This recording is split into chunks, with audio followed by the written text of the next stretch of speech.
मरकुस रचित सुसमाचार प्रथम अध्याय और उसके 15 पद में आयत में इस प्रकार से लिखा हुआ है। यीशु मसीह कहते हैं कि जब यीशु मसीह अपने सेवा कार्य को आरंभ करते हैं तो सर्वप्रथम लोगों के बीच में परमेश्वर के राज्य का सुसमाचार, शुभ संदेश, गुड न्यूज़ लोगों को सुनाते हैं और कहते हैं समय पूरा हुआ और परमेश्वर का राज्य निकट आ गया है, मन फिराओ और सुसमाचार पर विश्वास करो।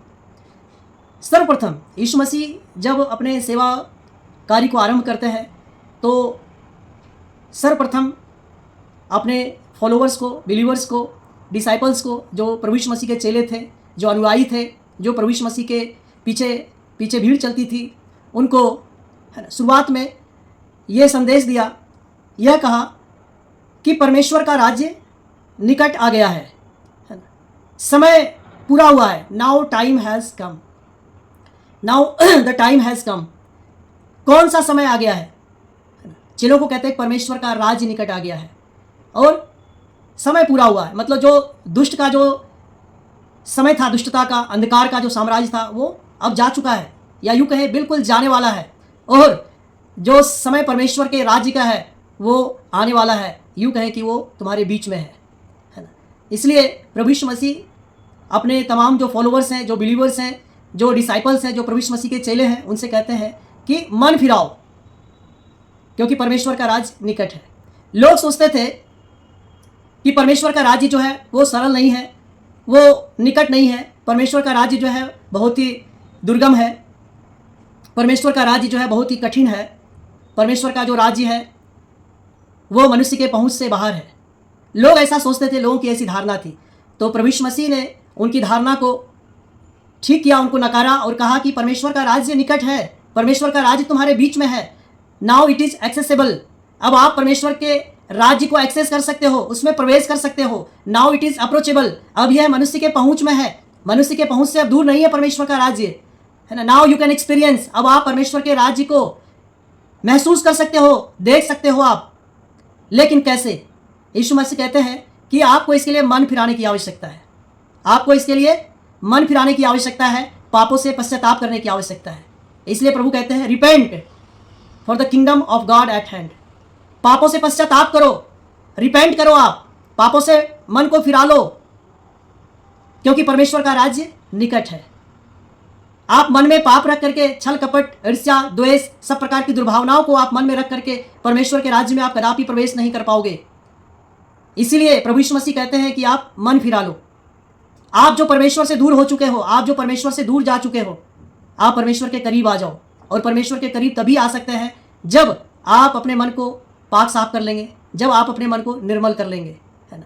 उसके लिए आपको किसी विशेष या अमुक नदी में जाकर स्नान करने की आवश्यकता नहीं है कि आपके नहाने से आपका मन पाक साफ हो जाएगा, नहीं। इसके लिए प्रभु कहते हैं कि पापों से पश्चाताप करो। जो भी पाप है, जो गंदगी है, जो दुष्टता है, जो अधर्म है, जो अन्याय है, जो अत्याचार जीवन में है, जो ईर्ष्या है, जो द्वेष है, जो जलन है, इन सब को और इस प्रकार की जो भावनाएं हैं, दुर्भावनाएं हैं, बातें, इनको आप जीवन से दूर कर दो। और आप जो परमेश्वर से दूर जा चुके हो, आप जो परमेश्वर के बिना जीवन को जी रहे हो, आप परमेश्वर के पास लौट आओ, क्योंकि परमेश्वर का जो राज्य है अब वो निकट है। बस आपको मन फिराने की आवश्यकता है। इसके लिए आपको बहुत कुछ करने की आवश्यकता नहीं है कि आप बहुत बड़ा दान को लेकर के आएँ, क्योंकि बहुत से जो प्रभु के जो लोग हैं, जन जो कहलाते हैं, वो बहुत सारी बातों को सिखाते हैं। परमेश्वर के राज्य में अगर आपको एक्सेस चाहिए, परमेश्वर के राज्य में यदि आपको जगह चाहिए, तो वो अलग डिफरेंट प्रकार की शिक्षाओं का प्रचार करते हैं कि आप दशमांश को लेकर के आप आओ, है ना, भवन में आओ। कौन से भवन में आओ और दशमांश का क्या होगा, दशमांश से वो उसका क्या करेंगे, इससे क्या फ़ायदा होगा, है ना। इससे उनको कोई मतलब नहीं है। बस वो प्रचार करेंगे कि आप बड़े बड़े दान लेकर के आओ, आप 40 दिन की उपवास और प्रार्थना करो, आप रविवार को नियमित आपको आना है, चर्च में आना है। चर्च क्या है ये वो नहीं बताएंगे, क्योंकि आज भी बहुत से जो प्रभु के जो अनुयायी हैं, जो यीशु मसीह के जो चेले हैं, फॉलोवर्स हैं, बिलीवर्स हैं, उनको ये पता नहीं है कि चर्च क्या है, कहाँ पे हमें जाना है। बहुत से लोग हैं जो ईंट गारे चूने से बने हुए जो बड़े बड़े बिल्डिंग हैं उनको लोग चर्च समझ लेते हैं, जो पत्थर से, जो ईंट से और जो रोड़ी बजरी सीमेंट से बना हुआ जो बड़े बड़े भवन होता है, बिल्डिंग होता है, उसको लोग चर्च समझ लेते हैं, है ना। और वहाँ कहते हैं कि आप नियमित रूप से आओ, रविवार को तो ज़रूर आना, आप अटेंड करो, वहाँ पे आप अटेंडेंस लगाओ, वहाँ आपकी हाजिरी प्रॉपर होनी चाहिए। तो मैं उनके लिए कहना चाहता हूँ कि आप लोगों की जो इस प्रकार की जो शिक्षाएं हैं इनसे आप बचें। वास्तव में चर्च क्या है इसको आपको जानने की आवश्यकता है। चर्च जो है वो कोई बिल्डिंग नहीं है, पत्थर से या ईंट से, है ना, या अन्य प्रकार के जो मटेरियल से बना हुआ जो बिल्डिंग होता है, या लकड़ी से जो बना हुआ बिल्डिंग या इस प्रकार का जो इमारत होता है, वो चर्च नहीं है। चर्च जो है वो विश्वासियों के समूह को बोला जाता है, जहाँ पर प्रभु यीशु मसीह के लोग इकट्ठे होते हैं। लोगों की हुजूम को, लोगों के झुंड को, प्रभु यीशु मसीह के चेलों की मंडली को चर्च कहते हैं। या यूँ कहें कि जो लोगों की जो असेंबली होती है उसको चर्च कहते हैं, ना कि बिल्डिंग को चर्च कहते हैं। तो प्लीज़ गाइस, आप गलतफहमी में ना रहें। आप किसी बिल्डिंग को, इमारत को देख करके किसी बहुत बड़ी पत्थर से बने हुए, लकड़ी से बने हुए, ईंट से बने हुए बिल्डिंग को देख करके उसको आप चर्च ना समझें। इससे कोई फ़ायदा नहीं, ऐसी भक्ति करने से कोई फ़ायदा नहीं। लोग कहेंगे कि अमुक अमुक समय में आप नियमित रूप से आओ तभी आपको फ़ायदा होगा। ये क्या बात है भाई? क्या प्रभु अमुक अमुक समय का प्रभु है? या अमुक अमुक जो लोग त्यौहार जश्न मनाते हैं सिर्फ उसका प्रभु है? नहीं, परमेश्वर तो 24 आवर आपका है। वो हमेशा का प्रभु है। हर क्षण, हर पल, हर घड़ी आपके साथ रहना चाहता है प्रभु, और आपके साथ है, ऐसा आपको जानना और मानना पड़ेगा। लोग कहेंगे कि फ्राइडे को आप उपवास करो क्योंकि उस दिन प्रभु यीशु मसीह क्रूस पर चढ़ाए गए थे। लोग कहेंगे कि रविवार को ही आप आराधना करो क्योंकि यीशु मसीह उस दिन मृतकों में से जी उठे थे। जबकि जो प्रभु यीशु मसीह के जो चेले थे, वो लोग प्रतिदिन मंदिर के ओसारे में इकट्ठे होते थे। वहाँ पर उनकी मंडली जुड़ती थी, प्रभु यीशु मसीह सारे चेले लोग प्रतिदिन इकट्ठा होते थे, है ना। तो वो प्रतिदिन का परमेश्वर है, वो 24 आवर वो आपके साथ रहना चाहता है, आपके अंदर है वो, ये जानना पड़ेगा। ऐसा नहीं कि आपके दशमांश लाने से आपको परमेश्वर के राज्य में एक्सेस मिल जाएगा। अगर आप ऐसा सोचते हैं, ऐसी शिक्षाओं और ऐसी मान्यताओं को आप फॉलो करते हैं तो दुर्भाग्य है। ऐसा प्रभु ने नहीं कहा कि ऐसा दशमांश लेकर के आओगे, बहुत बड़ा चढ़ावा लेकर के आओगे, दान पुण्य करोगे तो आप परमेश्वर के राज्य में प्रवेश कर जाओगे। ऐसा नहीं है।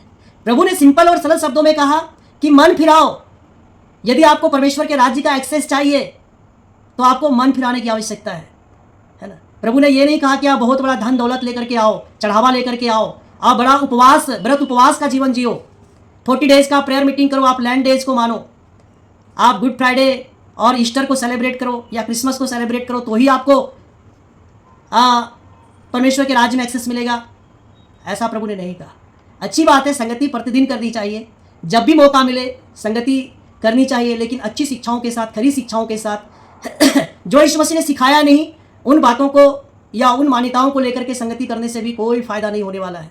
आप संगति करते रह जाएंगे, आप अपनी हाजिरी उस बिल्डिंग में लगाते रह जाएंगे, लेकिन जीवन में कभी भी परमेश्वर की ना तो आशीष को आप देख पाएंगे, ना तो परमेश्वर के राज्य में आप एक्सेस को हासिल कर पाएंगे। क्योंकि परमेश्वर का राज्य जो है वो आपके अप्रोच में है, अब वो निकट है।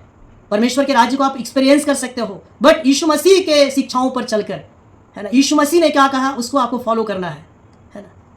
तो आप प्रभु यीशु मसीह की शिक्षाओं को पढ़ें। प्रभु यीशु मसीह ने कहा धन्य है वे जो मन के दीन है, स्वर्ग का राज्य उनका है।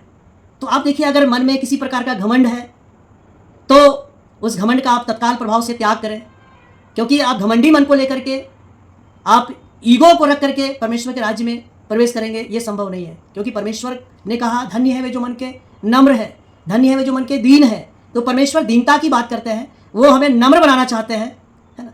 वो कहते हैं धन्य है वे जिनके हृदय शुद्ध हैं, वो हमारे हृदय की शुद्धता को चाहते हैं। परमेश्वर, प्रभु यीशु मसीह चाहते हैं कि हमारा हृदय शुद्ध हो, हमारा मन निर्मल हो, हमारी भावना जो है दुर्भावना से भरा हुआ नहीं हो, अच्छी भावनाओं से भरा हुआ हो। तो इस प्रकार का जीवन परमेश्वर को चाहिए। तो और ये तभी होगा जब हम मन फिराएंगे, जब हम पापों से पश्चाताप करेंगे, जब हम सिर्फ स्वार्थ से हटकर, जब हम निस्वार्थ भक्ति करेंगे। जब यीशु मसीह ने कहा कि परमेश्वर के पास लौट आओ और सुसमाचार पर विश्वास करो। हमें जो परमेश्वर ने जो गुड न्यूज़ बताया, खुशखबरी है, जो गुड न्यूज़ है, जो शुभ संदेश है, उस पर हमें विश्वास करना है, ना कि लोगों के मैन मेड ट्रेडिशन को या व्यक्ति विशेष की शिक्षाओं को फॉलो करना है। नहीं, हमें क्या करना है? सुसमाचार पर विश्वास करना है। सुसमाचार क्या है? प्रभु यीशु मसीह हमारे पापों के लिए मारा गया, पवित्र शास्त्र के अनुसार, जैसा ग्रंथ शास्त्र में लिखा हुआ है, जैसा ग्रंथ शास्त्र की भविष्यवाणियां हैं, जो प्रोफेट्स की राइटिंग्स है, उसके, है ना, उसके अनुसार प्रभु यीशु मसीह हमारे लिए पापों के लिए मारा गया। लिखा है जब समय पूरा हुआ मसीह हमारे लिए क्रूस पर मरा, है ना। तो पवित्र शास्त्र के अनुसार वो हमारे पापों के लिए मारा गया और वो गाड़ा गया, और पवित्र शास्त्र के अनुसार, ग्रंथ शास्त्र के अनुसार वो तीसरे दिन मरों में से जी उठा, है ना। महामृत्युंजय की सामर्थ प्रभु यीशु मसीह के पास है। मृत्यु पर परमेश्वर ने विजय पाई है ना। वो प्रभु हमें और आपको सनातन काल का जीवन देने की सामर्थ रखता है। वो प्रभु पर जब हम विश्वास करते हैं तो वो हमें सनातन काल का जीवन देता है। वो हमें परमेश्वर के राज्य में, स्वर्ग के राज्य में हमें वो एक्सेस देता है। तो उसके लिए हमें क्या करना है? मन फिराना है, पापों से पश्चाताप करना है, ना कि व्यक्ति विशेष की शिक्षाओं को फॉलो करने से ये हासिल कदापि नहीं होगा। तो प्लीज़ गाइस, आप यीशु मसीह की शिक्षाओं को फॉलो करें। यीशु मसीह ने कहा है कि धन्य है वे जो मन के दीन है। तो यदि आप घमंड का जीवन जिएंगे तो उससे कोई फ़ायदा नहीं होगा, क्योंकि प्रौढ़ी और राउड़ी का जीवन भक्ति के और विश्वास के जीवन में नहीं चलता है। प्रभु यीशु मसीह ने कहा है कुछ परमेश्वर का जो संदेश है, जो गुड न्यूज़ है, जो जॉयफुल न्यूज़ है, उस पर हमें विश्वास करना है। प्रभु यीशु मसीह की भक्ति विश्वास पर आधारित है। यीशु मसीह की शिक्षाओं पर हमें विश्वास करना है, ना कि किसी अन्य व्यक्ति विशेष की शिक्षाओं को आप फॉलो करें या उस पर आप विश्वास करें। नहीं, उससे फ़ायदा नहीं होगा। प्रभु यीशु मसीह ने कहा धन्य है वे जो मेल मिलाप कराने वाले हैं, धन्य है वे जो शोक करते हैं वो शांति पाएंगे, धन्य है वे जो धर्म के भूखे और प्यासे वो तृप्त किए जाएंगे। तो जो भी प्रभु ने कहा है उस पर हमें अमल करना चाहिए, क्योंकि यीशु मसीह ने क्रूस पर हमारे लिए और आपके लिए जान दिया, अपना रक्त बहाया है। क्योंकि लिखा है अनहोना है कि बैलों और बकरों का लहू मनुष्य के पापों को दूर कर दे, है ना।